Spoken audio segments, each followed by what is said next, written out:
Hello, Yorktown, and welcome to the Supervisors Show. We are here with Jim Materano Jr., our Director of Parks and Recreation. Just in case there are some things that we talk about, like tomorrow or the next day. Today is Thursday, June 20th, and it is in the afternoon, Tom. So I will say good afternoon because that's where we are. Jimmy, we have some outstanding parks and recreational services in Yorktown. Why don't you tell us a little bit about some of them and how we could get involved? Absolutely. This is our busy season, as you know. Our pools are officially open. Currently, right now, on June 20th, we have weekday hours, which are 3 to 7 p.m. On weekdays, but on weekends and holidays, we're open from 11 o'clock to 7 o'clock. Starting on June 27th, though, when the kids get out of high school, which are our employees, they will be officially open from 12 to 7 on weekdays. We also have, which is great, senior swim hours, where seniors get their own section of the pool and they can swim independently in their own part of the pool, starting on June 28th. Tuesdays and Thursdays from 10:30 to 12 o'clock at Brian J. Slavin Aquatics Facility. So definitely check out that senior swim as well. What are you implying, that I need the senior swim now, Jim? I know you have a couple of friends that are seniors. Maybe not you particularly. I think I do qualify. So. And then our camps are starting up. Unfortunately, we're not taking any more camp registration at this time. There's so much paperwork that goes into signing kids up for the camps. But we do have a full boat, and we have our Lakeland and Yorktown full-day camps and our half-day camp starting at the beginning of July and end the first week of August. So, Jimmy, if I had a child who wanted to go to camp, and I'm shut out this year, when should I be looking to register for next year? That's an amazing question, and definitely mark your calendars right now. You're going to be wanting to look at March. March is usually when we start getting the word out for sign-ups, and either late March or early April, depending on where the calendar falls, is when we have the sign-up. So, March 1st, put it on your calendars right now, parents, to reach out to the rec department or check out the Parks and Rec portion of the website on the town website, yorktownny.org, to look out for that information. But, yeah, definitely get ahead of that. And that'll actually, I think, be changing to a .gov very soon. Oh, interesting. So so we're in that process. Oh, I didn't know that. You learn something new every day here. Yes, you do. On the Supervisor Show. Do you know what the call sign would be? Or it would I believe it'll be just the only change. It'll be yorktownny.gov instead of .org. That makes sense. So we have Robin, who does a lot of our internet stuff, diligently working at getting that finished for us, and we're all set to switch it over with our people, our computer people. Great. Just a matter of getting them to finally say, done. Cool. So there's you said a lot of our different parks have a lot of different things going on. So just to round that up, Jack DeVito, Veterans Field, Gazebo, and Track is going to be very busy this summer. We have our Movies Under the Stars program that's going to be coming up very soon. That's going to take place this Friday, June 21st. And then we're going to be having another one on July 26th. What is our movie? Our movie is going to be Barbie this time. Now, the excuse me, the July one is actually the Kids' Choice movie. So we send out a flyer to the camps, and the kids get to select the movie for July. So I don't have the July movie yet. And then we do something similar for the parents. It's a Parents' Choice in August, where we put it out on Facebook, and then the parents can choose what movie they want to see. What were the choices last year? Oh, I can't remember offhand. Mario was a winner. I know that much. Mario won. And then there's some other kids' movies that they got to choose from. Okay, well, so Mario won. Was there a Parents movie last year? There was a Parents movie. Can I remember which movie it was? I want to say it was like Jurassic Park, but I could be wrong. Okay. Yeah. Well, good movies. Yeah, it's solid. I mean, you can't go wrong. And then, very important, you know very well, do you want to rattle off some of the concerts that we have going on? Well, the Yorktown Lions, in conjunction with the town of Yorktown, the Parks and Recreation, have been now for 29 years doing the Yorktown Lions Summer Concert Series. 6 shows over the summer. They all fall on Sundays. They all start at 6 p.m. except for the last one, which is our military tribute concert, which starts at 5 p.m. And on June 30th, we kick off this year with Probable Cause. On 7/14, we have a Bon Jovi tribute called Don Jovi. One I'm looking forward to on July 28th, AM Gold Yacht Rock. I'm a child of the 70s. I used to cruise around with my mom. You know, I wasn't allowed to drive at 7, but we'd be in the car, and I always remember singing the songs with her. And WNBC and ABC Radio when they were actually music stations. Very, very good memories. Then we have a very popular band that's been here a few times. On August 11th, the Showtime Dance Band. Amazing, 10, 11 pieces, lots of brass, Earth, Wind, and Fire type music, all your dance stuff. Really excellent musicians. Really good energy when you have a band like that. Yeah, and their energy level is fantastic. Then another one that I'm really looking forward to, and of course, I've already dated myself, but we have All Revved Up, which is a Meatloaf tribute. Oh, fun. And I'm looking forward to that. I remember, Bat Outta Hell album, until the needle grooves went through. I played that one so much. And then, of course, on the 25th, we have our military tribute concert. We're bringing back our country band that got flooded out in that big July storm. Yeah. I think we had maybe 70 people that made it into the auditorium, and then, of course, the other side of town, the storm was horrendous. Rusty Spur, country music. They were really phenomenal. We got a lot of requests from the people that were there to get an opportunity to get them outside. You did put in the order for great weather for all our concerts this year? I think Jim Poulin does that. But yeah. Jim Poulin. Well, he's in Australia right now. Hopefully they don't get that mixed up. And then we have our special guest, Alyssa Martin, starting at 5, and the Golden Apple Chorus. The Golden Apple Chorus does some I think they do the Armed Forces and possibly one other song. Alyssa does some songs that are out of the 40s and 50s, like Andrews Sisters type. An amazing voice.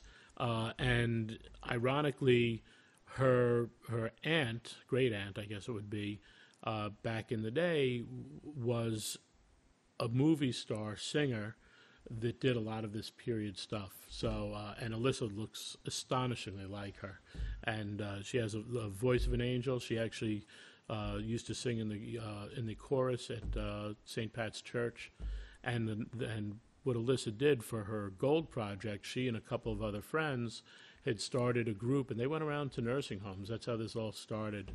But very patriotic music from an era of the greatest generation.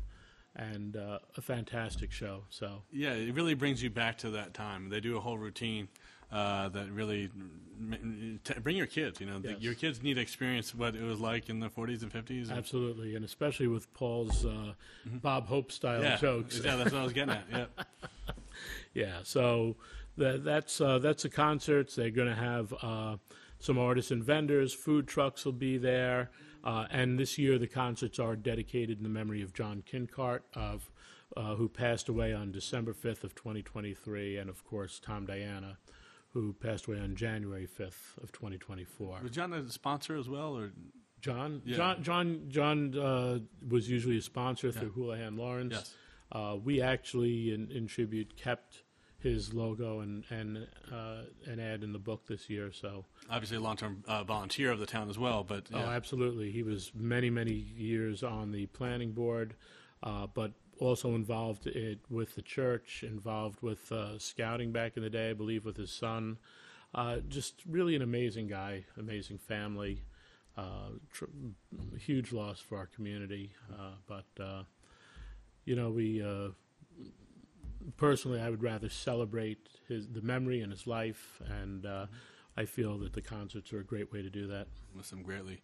But you also mentioned Tom Diana, and to segue a little bit into another park, Granite Knolls has now been renamed Tom Diana Park at Granite Knolls Sports and Recreation Complex. It's definitely an honor that was well deserved at that park. You were at the renaming. What were some of your takeaways there?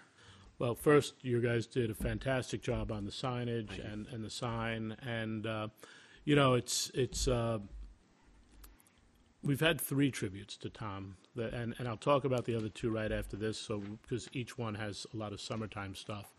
But you know, Granite Knolls brought back a lot of memories from when it was being built. But not only that, Tom helped me with a project at my house, and you know, for him, you know, I just kept seeing him in the machine.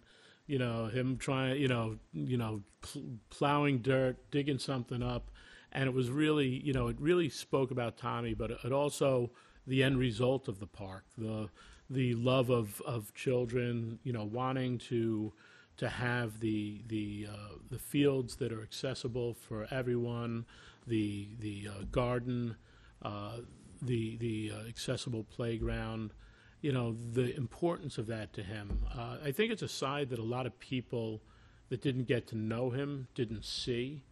Because, you know, Tommy was a blue-collar guy and a worker, and, you know, there was a soft side to him. There was, you know, he had a soft underbelly, and he really, really appreciated a lot of this. So it really spoke about him in the community and how he was involved in it, which I'll jump and we'll get back to parks.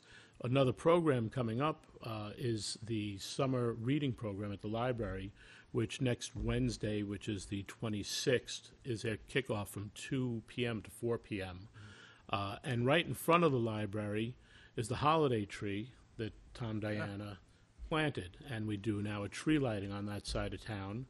And also there's the World War II Memorial, which there are 5 or 6 Dianas on that from Tommy's family.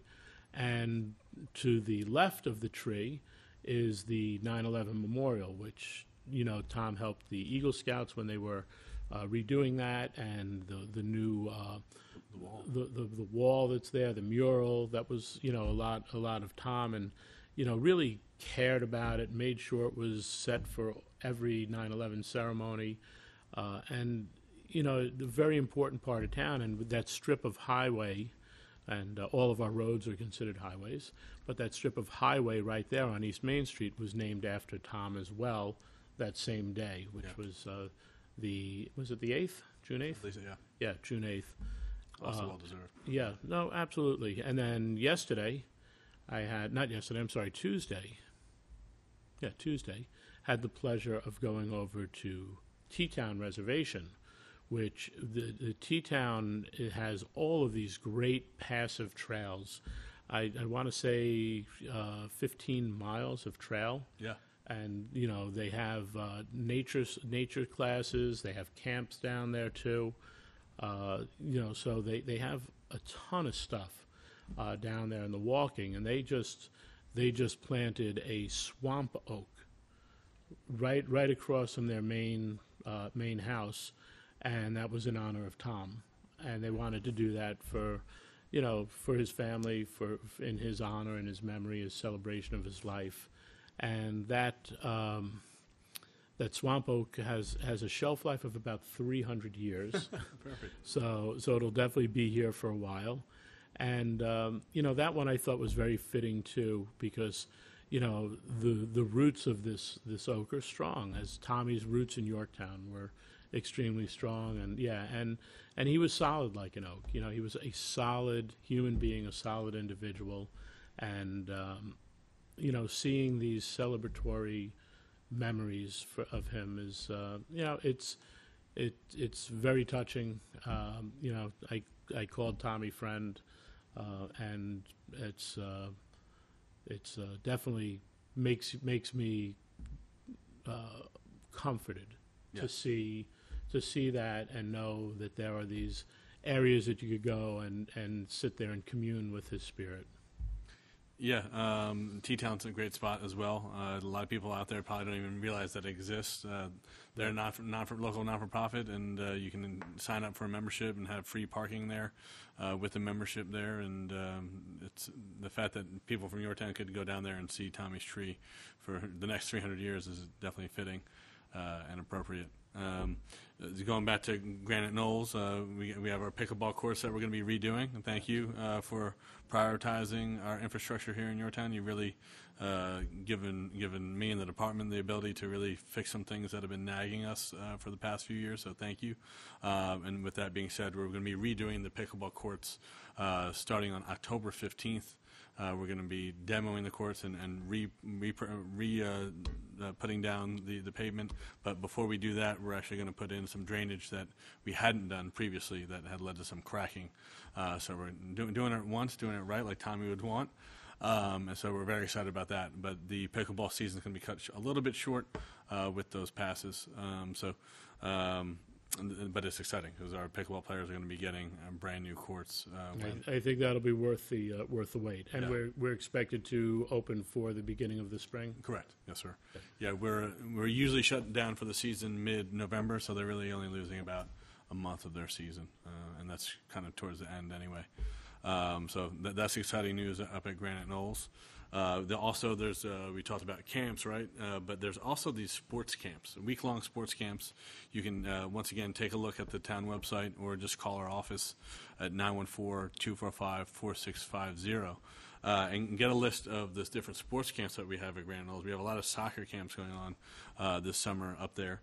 So if you're looking for something for your kids to do, especially in the August months, we have a whole list of outdoor camps that are taking place at Granite Knolls and indoor camps that are taking place at the community center. So you have a lot of options for your kids week to week in the month of August, which is pretty exciting. And to go back even more, that's not the only events we have at Jack DeVito Veterans Park. Hope not. We also have on August 6th a big event, huge event we've been doing for the past 4 years now with the police department. Ah, yes, National Night Out. National Night Out. You want to talk a little bit about National Night Out? Sure. Well, National Night Out was started a few years back, and really what it is, it's that opportunity for our police to interact with the community. And when I say our police, I mean as a nation. That's why it's National Night Out. Now, we're fortunate. We have the best police department, I'd say almost anywhere. So I have not come across a better one than our ladies and gentlemen on the force, our chief, our superior officers. You know what? They have great guys. They all have a care of the community. The majority of them have roots in our community, and they're fantastic. But National Night Out gives you the opportunity to interact. I know they'll have cars, they'll have motorcycles, they'll have the canines, they'll have music, they'll have food. There'll be different clubs there as well that you get to see some of the clubs that interact with the police. I know the Lions are always there, and I am, in transparency, I am a Yorktown Lion also. And, with that, we have the Lions actually purchase the hot dogs that they give away as a contribution to this, because we strongly believe in the community and in our police. And it's just really a great day, and it's very, very well attended. And that's another thing about our police. When there's something going on, it's not like, well, I'm off duty, I'm out of here. It's like, no, I want to be there, I want to go. When we have something for recognizing our police, you see not only our current officers, but retired officers coming out, and it's very special, and, yeah, it's a great, great activity. Not only do we have the best police department in the country, but our PBA is amazing. And like you said, these guys are so entrenched in the community, these guys and gals here on the police department. They really stick around, and a lot of them live in the town, a lot of them live nearby. It's not just like check in, check out. They're here, they're helping, they're supporting. Absolutely. And I remember they even helped when the Alliance for Safe Kids did a public service commercial, and they had some of our cops were the actors in there, and it was amazing, and just you rarely hear any negativity about our police. So there's a few more events that are near and dear to my heart because I grew up in Yorktown, and they may not be parks directly related, but we do assist from time to time with these events. We have a big parade coming up at the end of this month. This is June. We have a fireman's parade and carnival. That's been going on for how many years now? Oh my God, I'm not even sure how many. As long as I've been in town, and maybe even longer. June 26th, I believe, is Wednesday, June 26th. I want to say it's a 7 p.m. start. Okay. But we'll make sure we get that out there on the website. That was a parade I always looked forward to as a kid because it signified the beginning of summer. End of school, beginning of summer, you went to the fireman's parade and you got to go on the rides. The and carnival, all. right? Yeah. Well, I will tell you, I have, in the past, because I do get the honor of being on the reviewing stand. In the past, I've sat there, I've recorded it, and had it on Facebook Live, and you will not believe how many people watch it, how many people comment from all over the country, because all these people that grew up in Yorktown, Kelly Gorey down in Florida, I know, is always watching it, and just all these Yorktowners who... It's a staple. Yeah, it gives them that thing, and our volunteer fire department is wonderful, and on the other side of town, our professional firefighters are wonderful, and the volunteers. But Engine Company 1 does a great job. They have the carnival in the back through Sunday the 30th, so it's a great thing. You spend your afternoon there, finish up, come over to the Lions concerts, hear some great music. It's a wonderful day. I know it's a big vacation week, but as a kid, my mom worked 3 jobs. We never went on vacations. Yeah. I was lucky to go to camp, but she always found something great to do on that holiday weekend, and we didn't have I remember one year we went for the date myself again, the big ships for the bicentennial and the fireworks down in the city. But we'd have to travel. There wasn't a lot of great stuff right by us. Yeah. Yorktown gives so many great things to do. I grew up in Yonkers, so for those, maybe you'd go to Dunwoody and play, not Dunwoody, I'm sorry, Cookfield and play baseball for the day, and then hope that someone was doing a barbecue. Yeah, like Tommy always said, this is an event town. We do events here. Yeah, no, we do, and it is great. So what else do we have coming up other than the firemen? I mean, we're bookends when it comes to festivals and parades.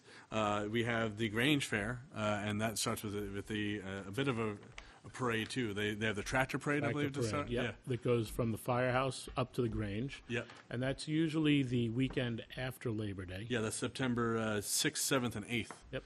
That's scheduled for. So that's another thing growing up I always looked forward to as well. It made the end of summer not so bad. You're once again getting on some rides and enjoying some cotton candy and things of that nature. Well, my birthday's right around there, so I always knew that my birthday was too early in September for school, so there was always Labor Day celebrations, whatever around it. So. But it is that like back to school, and it sort of gives you that last grasp of the summer. Like, no, don't go. I haven't done it in a while, but I used to be known for my pieting contests when I was a kid. I loved competing in that every year. There you go. It's been a while. And then I think usually it's the week after, but if I'm not mistaken, this year, because the first day would fall on 9/11, the Feast of San Gennaro. Yes. Comes in the week after, which excited about that as well. But always a nice time.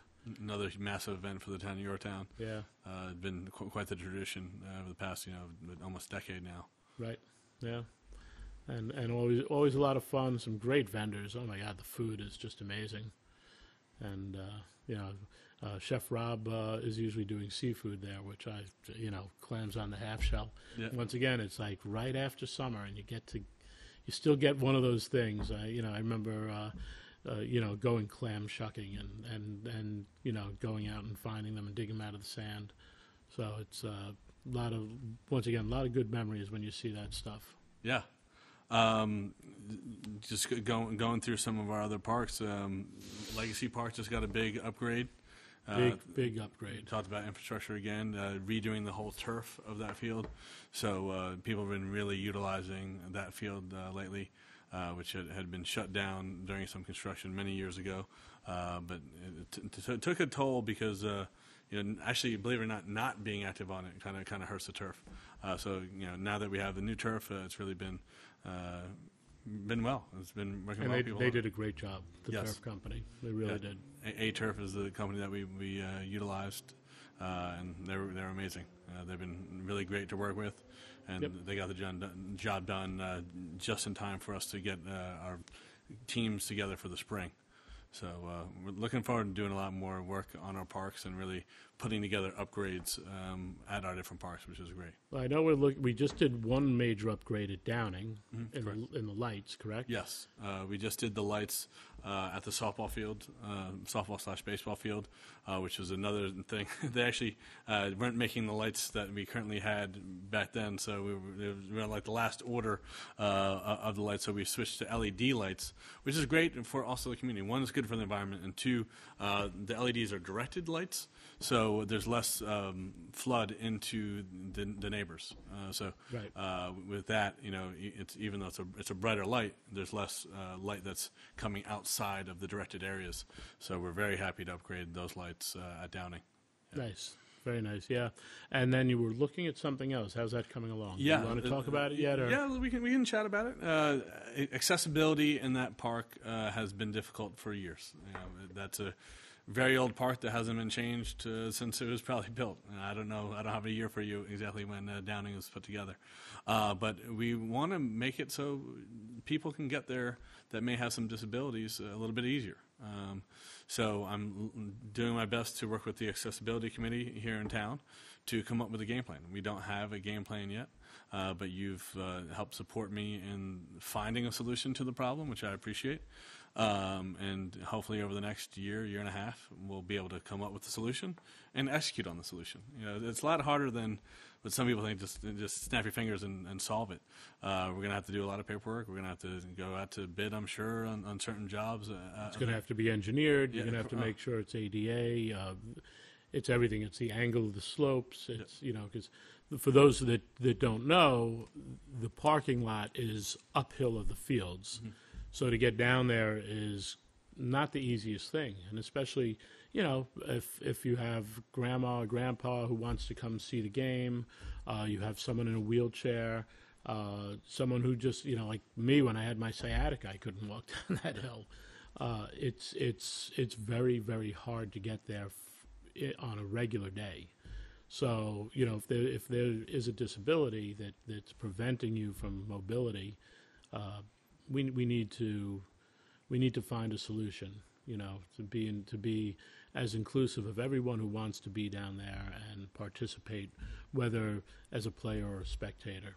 Yeah, it's just I really appreciate the fact that you're taking the time to prioritize this upgrade, and we're going about it step by step the right way, and that's what it takes, right? It's just we always find these different problems. Oh, we'll get to it later, and later will never come. And you've definitely been pushing me to get this one done, and hopefully we can get to the finish line in an appropriate timeline. Yeah. Well, look, right now, our town has what I consider too healthy of a fund balance. I look at a conversation I had with my mother-in-law a few years back when she saw the fund balance. She was like, "Wow, that's a lot of money," and I explained to her where it came from, and she's like, "Wait, if that's my tax money, I'd like you to spend it while I'm still around so I could enjoy some of it." And, you do need to keep some fund balance. But when you manage the town very well, which we had been doing, especially, I'll give a lot of credit to Matt and to Tommy, sure. Michael Grace as well.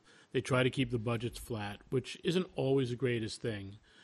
But then even when we hit COVID, there were a lot of uncertainties on what would be happening with sales tax revenue, where we would be. Mm-hmm. It was a good year that we were all scratching our heads. Right. There was no, we were getting conflicting things, and it was definitely hurting on revenue. I mean, we were pools were shut down. Right, pools shut down. The no park. camp. Yep. No camps. The park things. weren't there, and we weren't able to put on a lot of the things we wanted to do. So being responsible, fiscally responsible, we, we tightened the belt quite a bit. Use it up, burn it out, make it do or do without. We really did that, and you and all of our department heads did a phenomenal job at trying to keep things flat, save money where we can, take care of the important issues that need to be taken care of. And now we've come out of the COVID era, and we're still doing a great job managing. The auditors were here. We will get our report, but my understanding is it's going to be very good.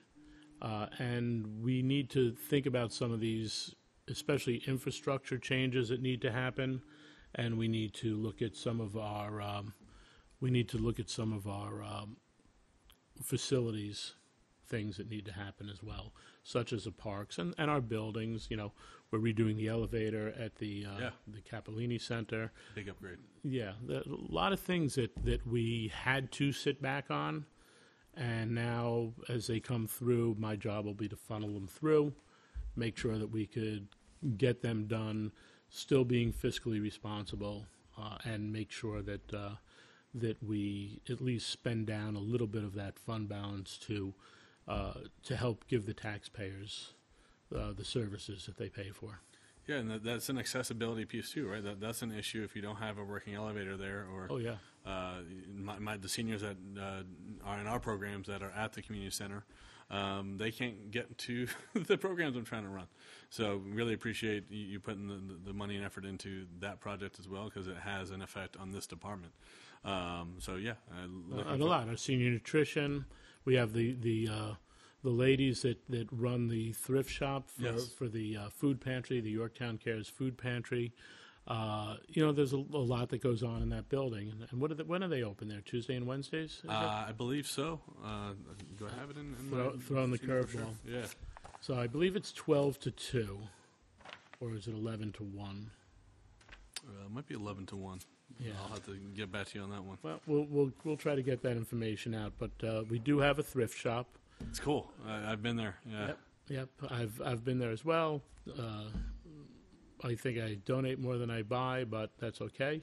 It all goes to a great cause. But you know what they say: one man's trash is another man's treasure. Yep. And if you're someone who likes going to yard sales or estate sales, it's our own mini one right here at the right here in the Capellini Center on what's considered the first floor, but it's really the second floor of the building. Yeah, you can get a lot of classic stuff there. And speaking about the classics, the Parks and Rec actually has a car cruise this year on September 14th. So that's going to be at the JV Mall on the 14th. So come on over around 9 a.m. We'll be getting things going there on the 14th of September. Nice. Check out all the classic cars there. We have different awards for different eras.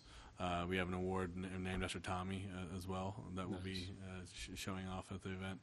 It should be good. Tommy loved this one, and he helped get it off the ground with Deanna Peterson in my office. Who their common thing that they loved was cars. They would always talk about cars. So now, don't we have something at the Grange this coming Sunday, the 23rd? This coming Sunday, the 23rd, with the big truck show. Oh the big trucks and the car show. Yeah, they have a car show. It's Road Nights. That's Road Nights. It's not through the Parks Department, but the Road Nights do host a car show there on the 23rd Sunday.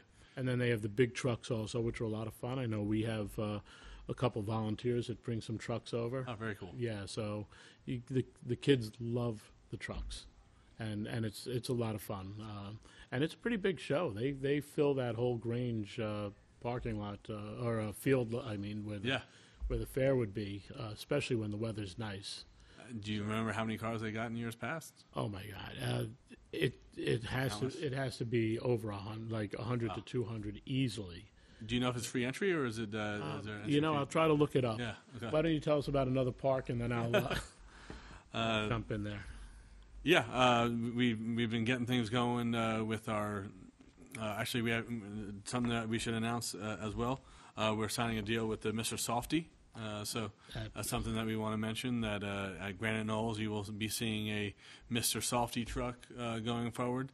We're just finalizing the details on that contract. We put it out to bid, and they were the ones that won the bid. They have a business storefront now in town, and it's nice that they're in our park as well, another community partner. Right, and they are in conjunction with the Nathans. Yes. Yeah. So, and I think you might see the Nathans truck up there too. Yep. So it'll be Nathan stand occasionally, but more often than not, you'll be seeing the Mr. Softy truck there.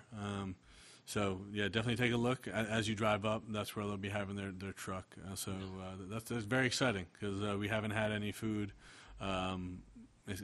outside of some little local tournaments. We haven't had food there consistently, which I think the community could utilize. Oh, absolutely. They're on a hot day. You need a bottle of water. You want a cold ice cream. That's a nice shake. A nice shake, yeah. It's perfect. So it'll be close to the basketball courts where it'll be located. So definitely look out for that. Absolutely, yeah, and the really, really great community partners. The owner, Mike O'Neill, I know lives right by the little roadside garden by Baldwin, and when the garden club was planting and they really needed water, he actually let them use his hose. Yep. and wheeled it out so they could water that now. And I know our guys are doing it. I saw the police stopping the other day. Yes. But it's so important to get a drink of water for those plants when the time is there. Yep. So I did find some information about the 12th annual Yorktown Grange Car Show this Sunday, June 23rd, 10 a.m. to 4 p.m. There's admission of only $5 per carload. Per carload. So okay. Pack them in. Yeah, absolutely. Pack them in. And let's see, they're going to have, if you want to enter your car, it's a $20 car registration fee. It's open to all cars, trucks, motorcycles, antique tractors, and equipment. Parking for 300 show vehicles. And I think I have seen that loaded up enough that it's been there. Prizes and an award ceremony will be at 3 p.m. Activities for the kids, breakfast and lunch available. Music with DJ, buildings with air conditioning and restrooms if you need to get out of the sun for a little bit. And they'll have the Lucky Bucks raffle. And that's at the Yorktown Grange Fairgrounds, 99 Mosman Road. And they will registration if you want to bring your cars at 8 a.m. to noon. Judging starts at 12:30, and they do have a rain date of July 7th. Now, in addition, they also have the big trucks, 10 a.m. to 3 p.m. So they'll be there, and I think that admission covers, that $5 admission per carload covers all of that as well. The following weekend as well, there's another event in Yorktown in a park, not our event, but Yorktown for Justice is hosting their Pride Walk and their Pride event. And that's at Railroad Park? Yeah, Railroad Park in town. Definitely want to commend you for helping us getting the permits together for this event. I feel like Republicans get a bad rap with things like this, but you spoke at the first ever event. I did. It was quite nice. With your words. Well, my brother was a leader in the Gay Student Union in SUNY Stony Brook back in the 70s. Very cool. And he fought very, very hard for equality. It was a big thing. And it taught me a lot as a kid, where he was my brother. It didn't matter what his sexual orientation was, and it's all about respecting people and their choices. And I felt it important to share the words that I had with him, the messages that I'd received on how he just wanted to be Mike. He just wanted to be, part of the community, and he really worked hard for that opportunity. It was not easy. In 1974, I believe it was, or 75, when he went to college to start that and say, I'm going to start a gay student union on campus. For the 70s too. At this time.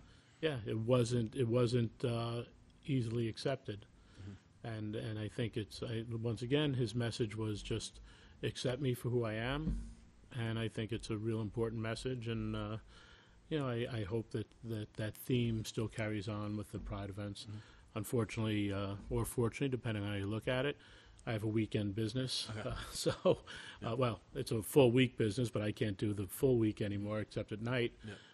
But I am my wife's slave for for the weekends during the summer with her truck. So. Yeah.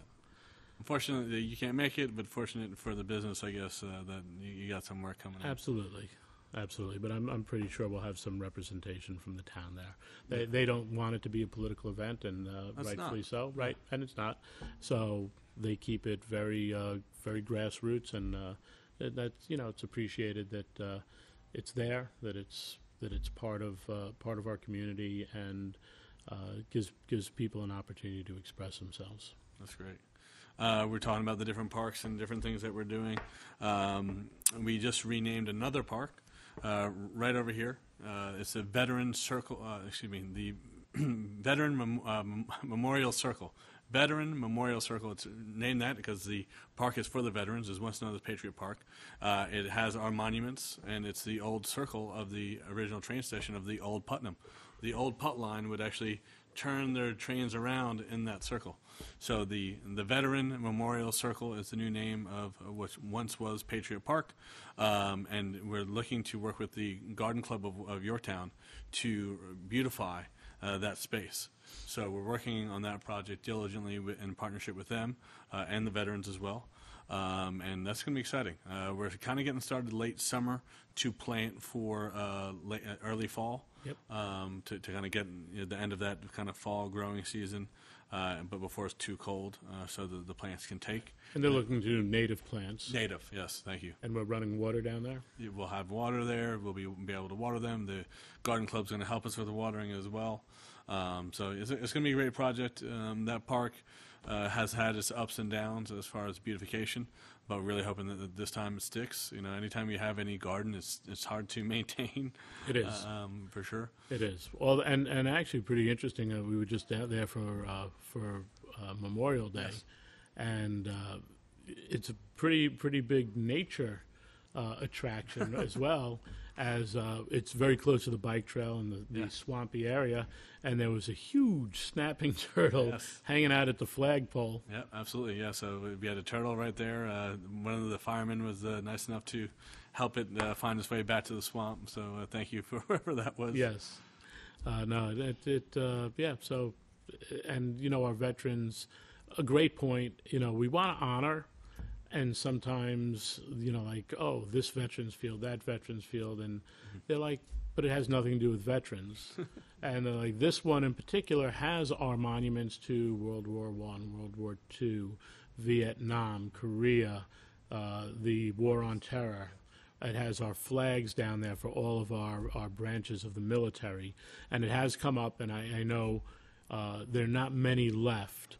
The Merchant Marine flag has been taken down in lieu of the Space Force flag. The Merchant Marines were not an actual military force. Some of the Merchant Marines were militarized on an individual basis. Only those Merchant Marines were recognized as veterans. So we felt it more appropriate, since the Space Force is there, to have that up there. But the Merchant Marines hold a special place in my heart. A friend who has since passed away was a Merchant Marine during World War II, Edmund Cameron. He grew up in Hell's Kitchen, but spent time at an orphanage in Peekskill during the Depression because his parents couldn't afford to keep him. And the stories that he shared over our time as friends were just amazing. Where, like, his mother would come up on the train once a month, and she'd bring 3 Tootsie Rolls, because that's all she could afford. And he would take a knife, and he would cut the Tootsie Roll into little pieces, and he would have a little piece each day.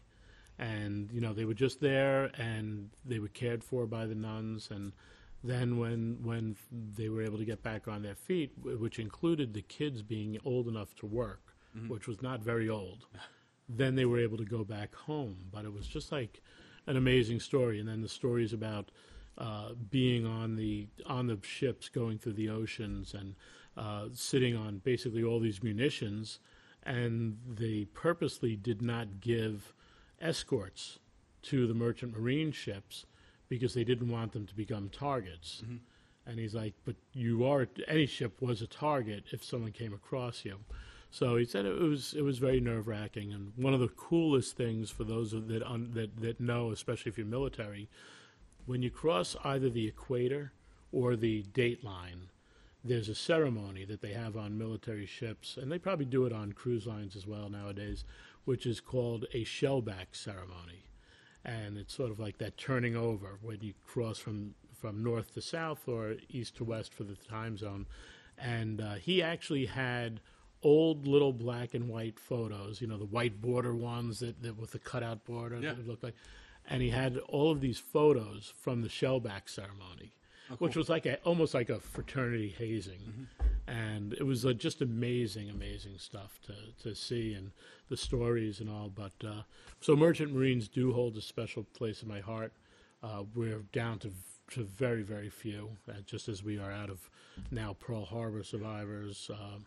It's unfortunate, but that's what happens. And the greatest generation, and we respect everything they did, and we respect all of our veterans, and that's why this Veteran Memorials Circle is so important. And speaking of that space, right next door, now what is still known as a Patriot Skate Park, we just did a resurfacing job of that skate park. Originally it was built in, I think, 2009, 2010. We've done all of the subsurfacing and top surfacing of those ramps, so they are 100% safe to skate on.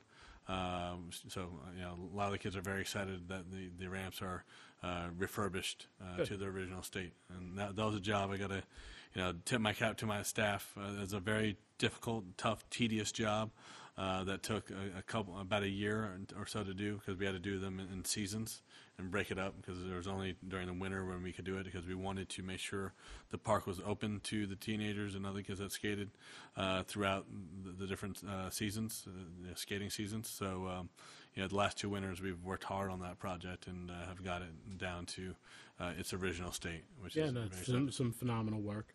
I'm not allowed on a skateboard. The last time I tried to stand on one, you cannot even get to seconds to count how long I lasted before I was on the ground.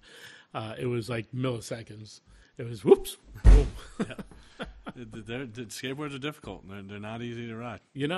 I seem to remember them being a lot easier when I was a kid. Mm-hmm. Better center of gravity. I guess so. It's once I hit 50, it was all over on those. But one of the reasons why we created that park was there was a lot of skateboarding in town, and we saw that, so we wanted to give kids a place to play safely.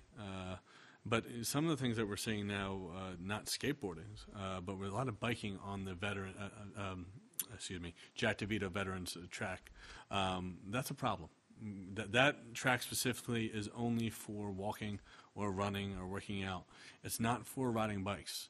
So, if you know of any teenagers or younger kids that are riding their bikes specifically on that track, please tell them not to do that. It's become a big problem. We've only almost had a couple incidents with senior citizens with them weaving in and out of that track. That track, unfortunately, is not for bikes. Well, actually, none of our active parks are for bikes at all. That is an active park with the field there. Mm-hmm. Correct. It does have the walking track. And, look, I'm going to put the onus on the parents. If you know your kids are out, ask them where they went.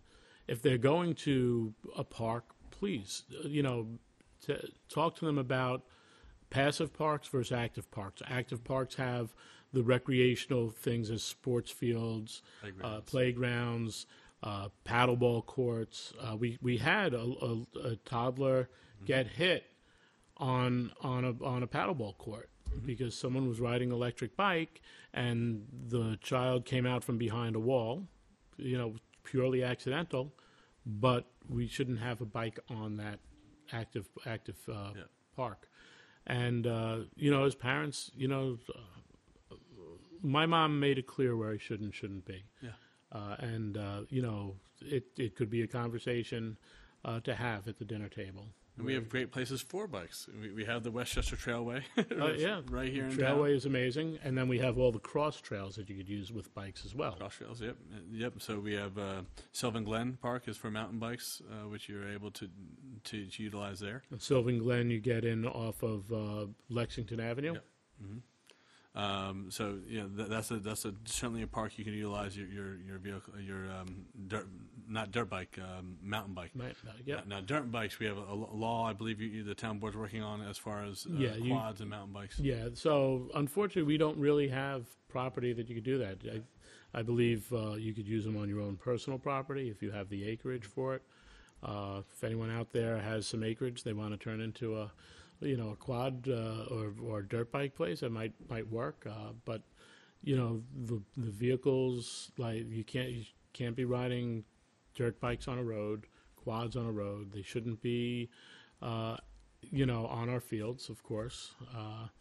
And unfortunately, what might seem minor could end up costing that child and family a tremendous amount of money if damage is done, because our law does have the responsibility of any repair work that needs to be done due to your negligence and breaking that code is the responsibility of the person doing the damage. And I don't think it comes from a place from my perspective or yours. I believe I don't want to speak for you, but of trying to be mean or not allow kids to be active. It's just a matter of safety. Right. Oh, absolutely. We just want people to come to our parks, be able to utilize the track, and know that they're going to be safe at that location. Right.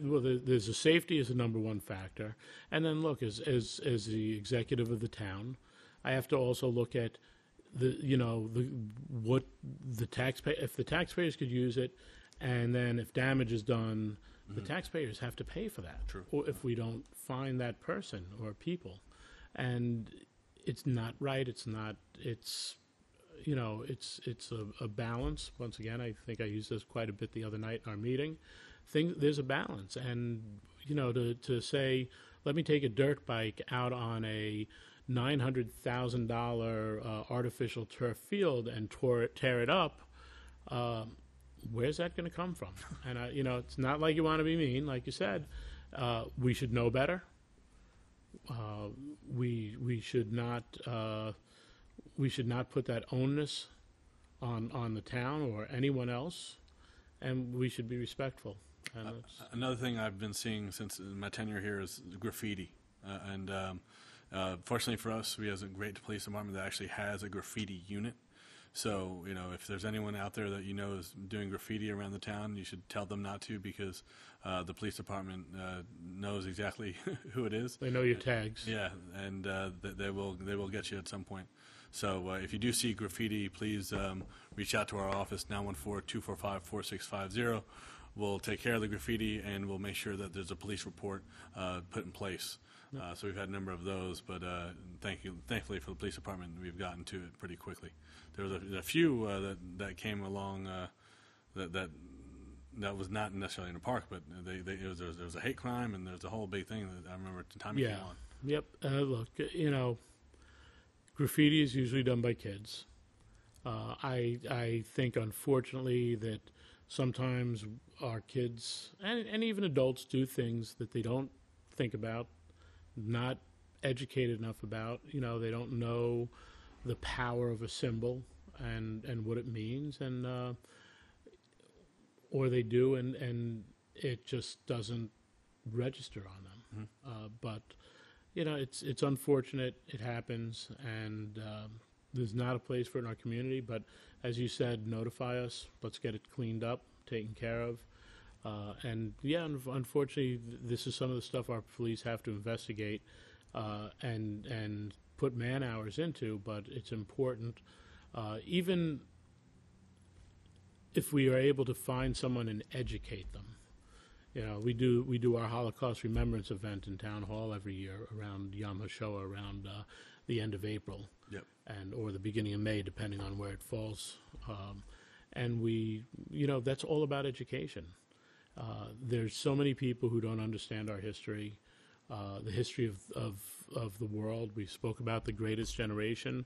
We were fighting Nazis. We were fighting people who who had a disdain for life based on religion, color, sexual orientation, the things that we fight against now, the things that we have been fighting against for years, decades, centuries. The Civil War was fought over slavery and race, and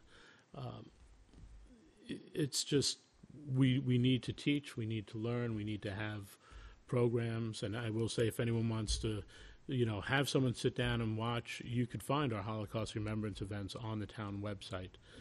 They are searchable, and there's some, it's the life experience of Holocaust survivors. And when you hear some of the stories, you are amazed at how they had the strength to carry through and do this. But I know it's a little off center from the parks, but a lot of the graffiti stuff becomes related to a lack of understanding of that. And the other community ask that I have is, when someone comes to a park, we want to see people carrying in, carrying out. And if you can't carry out, there's definitely a garbage can close by. So please make sure your garbage makes it to said garbage can, because a lot of times we take a lot of pride in our parks and making sure they're nice and clean for you and for the next person that comes as well. So we really ask, if your child is on team or you're at a park, just make sure you hit the garbage can with any garbage that you may have, and just don't leave it lying around assuming that somebody from our staff is going to be cleaning it up for you. Our basketball court specifically is certainly spots that are just atrociously bad, but even in the pavilions and gazebos and things of that nature, sometimes we'll find garbage there as well. So, wherever it is in any park, please make sure you're using the receptacles, and that, we'll make our jobs a little bit easier to clean after of the parks. And if you do see a garbage pail that's overflowing or anything of that nature, or see something that doesn't jive with you, you can email me at ypr@yorktownny.org, ypr@yorktownny.org. If you see something, say something, take a picture of it, send it our way. This way we can get it fixed. That's what we want to do. It's an excellent point, Jim, because look, you're talking about the basketball courts over here right across from the highway garage. Granite Knolls as well. Granite Knolls too, okay. But right across from the highway garage, the town just invested a ton of money to tear that whole court up, get rid of trees where the roots were breaking, popping through the field as well as the sidewalk. Put in drainage there as well. Put in drainage and do the right job. And, everyone that plays down there loves it. It's amazing. So when you litter it up, when you walk by and there are 50 to 100 Gatorade and water bottles just left on the ground. And the garbage pail right there. Yeah. It really makes you wonder, why are we doing it? Why are we investing? So, I know why we're doing it. I know why we're investing, but it makes you hit your head against the wall a little bit and say, why is there not this respect? And it's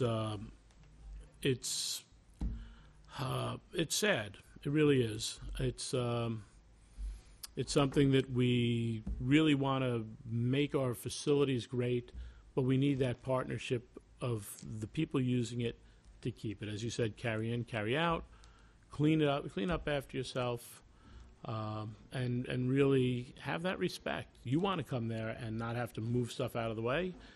Don't make someone move your stuff out of the way. Absolutely. So, yeah. Tom, how are we doing on time, buddy? There may be a booklet, Tom. Thank you. So, Jim is holding our Yorktown's Park and Recreation Spring and Summer 2024 brochure. Jimmy, where can I get this? All right, so you can get it at our office at 176 Granite Springs Road in Yorktown Heights, New York. You can also get your pool pass at that same location as well. Anytime, any weekday from 8:30 a.m. to 4:30 p.m. Is that where I get my pickleball? That's where you can get your pickleball tennis pass and you can do that online as well. Oh, cool. So if you go to yorktownny.org, soon to be .gov apparently, and go on the Parks and Rec portion of the website. You can certainly sign up for your pickleball, tennis pass, or any of our programs. And you'll also see this brochure online as well. We have this posted on a digital format, Very nice. so you can scroll through it without wasting any paper, if you'd rather that route. Yeah, I believe there are probably some in Town Hall. Yes, I think there's some in my office. Some by the clerks as well. Some by the clerk's office. They were also mailed as well, correct? So, and on there, there's a scan, which I believe gives you everything. Yep. This brings you to where you to register. If you want to register, you can scan right here. There you go. Yep. So, yeah, and it's a great book, chock full of activities, programs for youths, for seniors, camps, just a whole bunch of stuff. And there's another piece on the last page here. This is funny because when I came into this position, there's a map of all the different parks in Yorktown, but we've added Granite Knolls and some other parks as well, and some of the information was dated, and we had to kind of recreate this map. So we had it out for the last couple of brochures, and people were upset about that.